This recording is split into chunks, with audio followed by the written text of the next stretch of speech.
Welcome to This Explainer. Today, we're diving straight into the bizarre and honestly fascinating history of why we love to vent. I mean, from sobbing at sad movies to aggressively ranting to our friends, humanity is absolutely obsessed with emotional release. But, where did this idea actually come from? And more importantly, does it actually work? We've all experienced that overwhelming urge to just blow off steam, right? Sometimes it literally feels like if we don't let our emotions out, we're going to explode. But to really get to the bottom of this drive, we've got to look back at the origins of this whole psychological phenomenon. It's a wild journey that takes us from ancient Greek philosophy all the way to some pretty bizarre Hollywood therapy trends. It all kicks off with this one word, catharsis. It comes from the ancient Greek word catharsis, which translates roughly to purification or cleansing. But here's the kicker. The term originally had a very physical meaning in Greek medicine. It described the literal purgation of fluids from the body, things like accelerating the clearing of a fever or other, let's say, bodily functions. It was quite literally a medical flush for the system. And here is the biological hook. Experiencing extreme emotions and then releasing them can actually physically regulate us back to normal. When we purge bad emotions like deep sadness or intense anger, our brain releases these soothing hormones. So that immense wave of relief you feel, that is a very real physiological reward. And it ends up creating this addictive, catharsis-seeking loop in our behavior. So let's trace how this concept evolved. We'll start as an intellectual theater theory in 4th century BC Greece, move to a clinical cure in 1895 Vienna, and eventually hit a massive pop culture phenomenon in the US by 1967. As we move through these eras, you're going to see how humanity's attempt to understand emotional pain keeps shifting around, yet our desperate need for a quick fix release, that remains exactly the same. Act 1. Aristotle and Tragic Relief. Our story starts in ancient Greece. In his famous work, The Poetics, the great philosopher Aristotle took this purely medical term and applied it to the human mind and the arts.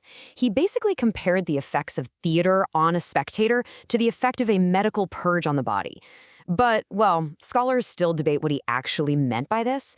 Did Aristotle view audiences as patients who needed a literal emotional purge of excessive passions? Or, as some modern scholars argue, was tragedy meant to be more of a tool for intellectual clarification, like a safe space where citizens could learn how to feel pity and fear at proper, healthy levels? The absolutely crucial point here is that Aristotle believed watching a staged tragedy allowed audiences to safely expel negative emotions. By projecting our own hidden fears and sorrows onto the tragic hero up on stage, we could walk out of the amphitheater feeling lighter, renewed, and emotionally restored. It's basically the original crying it out while binge-watching a sad drama on your couch. Moving on to Act 2, Freud's talking cure. Let's jump ahead to 1895 in Vienna. Physician Josef Breuer and a young Sigmund Freud were treating a really fascinating patient named Bertha Pappenheim. She suffered from severe physical disorders, think headaches and partial paralysis, that had absolutely zero physical cause. Bertha, who became famous in medical literature under the alias Anna O, discovered something incredible. She found that freely expressing her repressed traumas and just verbalizing her emotions actually made her physical symptoms disappear. She coined the phrase, the talking cure, jokingly calling it her mental chimney sweeping. This perfectly illustrates Freud's famous steam engine metaphor of the mind. Freud believed our ego represses painful desires, right? And this psychic energy, which he called cathexis, builds up immense pressure, just like steam in a closed engine. If the pressure of that emotional pain isn't released through catharsis, it doesn't just vanish. No way. It bursts out as disabling physical or neurotic symptoms. This breakthrough literally laid the foundation for modern psychoanalysis. The idea that we have to speak our pain to release it has become a total cornerstone of our modern culture. It's helped countless individuals, even Oscar-winning actress Diane Keaton, who openly credited the damn talking cure for helping her recover from bulimia and her own inner turmoil. Act 3, the primal scream phenomenon. Fast forward to 1967, and this concept builds into an explosive and highly controversial cultural movement. American psychologist Arthur Yanov believed that traditional talking therapies were flawed. Why? Because they only dealt with the cerebral cortex, the logical reasoning part of the brain. He argued they didn't reach the true source of trauma. So he developed primal therapy to force patients to bypass logic entirely, access the deepest parts of their central nervous system, and physically re-experience the repressed childhood pain. The inspiration actually struck Janov after a patient of his was deeply disturbed by an experimental theater performance where an actor repeatedly shouted, "Mama." Janov forced his patient to do exactly the same thing, which resulted in the patient falling to the floor in agony for half an hour. And just like that, the primal scream was born.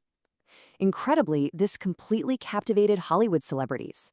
Huge stars like John Lennon and James Earl Jones were paying thousands of dollars just to scream in padded rooms. But despite its wild popularity, the intense therapy was ultimately rejected.